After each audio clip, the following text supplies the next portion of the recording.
one ordinary image, make it look paranormal. In the summer of 2009, a strange thing began happening on the internet. No one screamed, no alarms went off, there was no announcement that, hey, a new monster arrived. Instead, it appeared quietly, almost politely, standing in the background of a photograph. A group of children posed for a camera, trees behind them, a playground, a moment so ordinary it barely registered. And there, half hidden between the branches, farther back, stood a tall figure in a dark suit, too tall, too thin. Its face was smooth and pale, like something unfinished. The caption beneath the image claimed it had been recovered from a burned library. 14 children vanished shortly after that photo was taken. The photographer was missing. Authorities blamed film defects for the distortions. It read like evidence. It looked like history. And it was completely fake. But it didn't feel fake. That distinction, the difference between what is and what feels like it could be, is where the Slender Man was born. And it's also, as you'll see, where things began to go terribly wrong. By the end of this story, you won't just know where Slender Man came from. You're going to understand why he worked, why he spread, and why, years later, two 12-year-old girls would walk into the woods believing that a fictional being was watching them and demanding blood. So this is not a story about a monster hiding in the forest. It's a story about how folklore behaves when it's raised by the internet. Slender Man didn't crawl out of ancient myth or dusty folklore. He emerged from a forum thread on Something Awful, a comedy website known less for reverence and more for sharp humor and elaborate in-jokes. The thread was simply a Photoshop contest. The prompt, simple. Take one ordinary image and make it unsettling. Make it look paranormal. Make it look believable. One user, posting under the name Victor Surge, submitted 2 black and white photographs. They depicted children at play, with a tall, faceless figure lurking nearby. Surge added captions that hinted at disappearances, fires, confiscated evidence. Nothing explicit, just enough to suggest that something had gone terribly wrong. Victor Surge's real name is Eric Knudsen. He later said the images took him about 15 minutes to make. He didn't expect them to leave that thread, and he certainly didn't expect them to escape into the wider world. But the internet did what it does best, and other users added to the images. They wrote stories. They photoshopped Slender Man into new scenes. Schoolyards, forests, family photos. They refined his appearance. Tall, unnaturally thin, a black suit, again, a white shirt, sometimes with tentacles that unfurled from his back, sometimes no tentacles. His face was always blank, and that blankness mattered. Slender Man wasn't scary because he chased people or tore them apart on screen. No, he was scary because he didn't explain himself. He didn't emote. He didn't roar. He just stood there, watching. Psychologically, that's potent. Humans are pattern-making machines. When we can't read a face, we fill in the gaps ourselves. So Slender Man didn't need to threaten you because your own mind would do that work for him.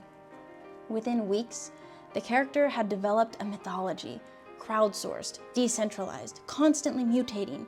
Slender Man stalked children. He caused paranoia, nosebleeds, memory loss. He lived in forests. He could teleport. He used proxies, humans who acted on his behalf. No single version was the complete definition. And that was the point. Urban legends don't thrive on canon. They thrive on ambiguity. Then, in 2009, a YouTube channel called Marble Hornets uploaded its first video. It presented itself as something of a documentary. A student filmmaker investigating why his friend had abandoned a film project and begun acting strangely.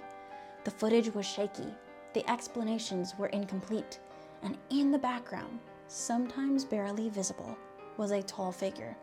They never called him Slender Man. They called him the Operator. That restraint made it stronger. Marble hornets unfolded slowly across years. Viewers dissected frames, argued over timelines, hunted for hidden symbols. It wasn't a story. It was an alternate reality game, or ARG for short. The audience also wasn't passive. They were investigators. So by the time this series gained traction, Slender Man had become something new, not just a creepypasta, but a collaborative hallucination, a figure sustained and fed by constant attention, interpretation, and repetition. He didn't belong to one author anymore. He belonged to the internet. And for many teenagers at the time, that was the appeal. He was scarier than movie monsters because he just didn't feel finished. He didn't feel owned by Hollywood.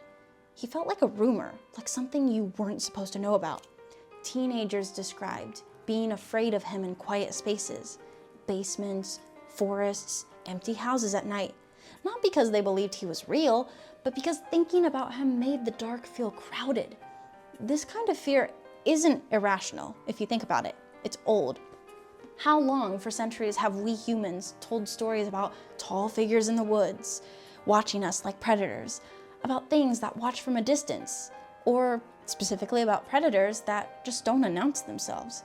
What changed wasn't the fear, it was the delivery system. The internet removed any friction that we used to have. There was no elder to say online, "This is just a story." That probably would have gone on deaf ears. There was no campfire to burn out. So this myth of Slender Man refreshed endlessly, 24 hours a day, shaped by peers instead of authority. So for most people, Slender Man stayed exactly where he belonged, in the imagination. But for two girls in Waukesha, Wisconsin, imagination stopped being a safe place. In 2014, Morgan Geyser and Anissa Weier were both 12 years old. They were friends, classmates, ordinary middle schoolers. They read Slender Man stories online. They watched videos. They talked about becoming proxies, servants chosen by Slender Man to carry out his will. They believed he lived in a mansion in the Nicollet National Forest. More importantly, these girls believed Slender Man was real. Police interviews later revealed something chilling. They were not confused about the violence they would commit. They were methodical. They planned a murder for months. They debated locations. They worried about blood drains. They even packed supplies for the journey afterward. They believed that if they didn't act or commit a crime of violence, that Slender Man would kill their families. On May 31st, 2014, after a sleepover, the two girls lured their friend, Peyton Leitner, into the woods. Morgan stabbed her 19 times. Peyton, fortunately, survived. She crawled out of a forest and collapsed on the sidewalk, where a cyclist found her. Doctors said she was millimeters from death. When police arrested Morgan and Anissa, they weren't panicked. They were calm. They expected to be taken to Slender Man. And that expectation that the story would continue is one of the most disturbing details. This wasn't a crime of impulse. It was a crime of belief. And after the attack, the internet did something rare. It paused. Articles traced Slender Man back to his origins. Eric Knudsen released a statement saying he was heartbroken.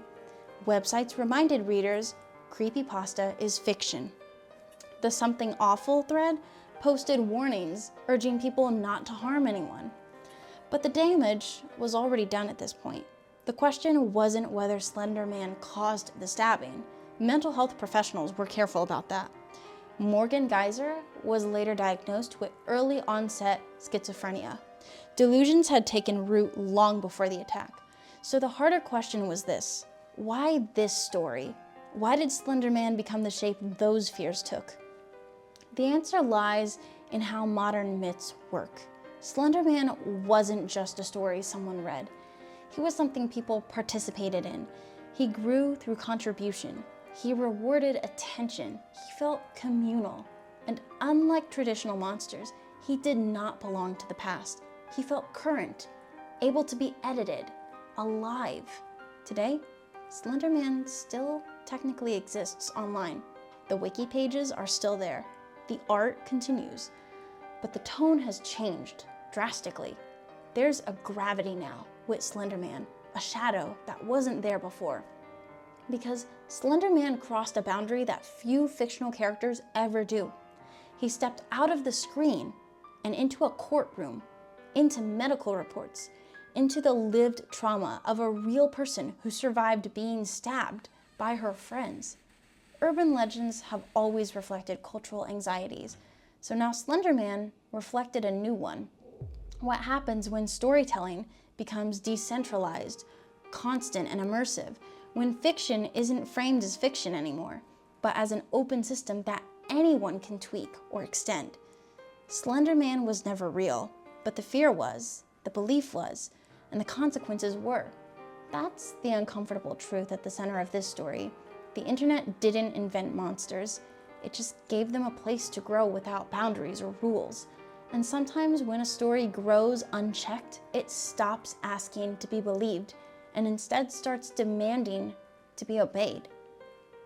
And so with Slender Man, that's the kind of lesson that sticks with a lot of people. Not that Slender Man was evil, but that myths don't need to be true to be powerful. They only need to feel unfinished.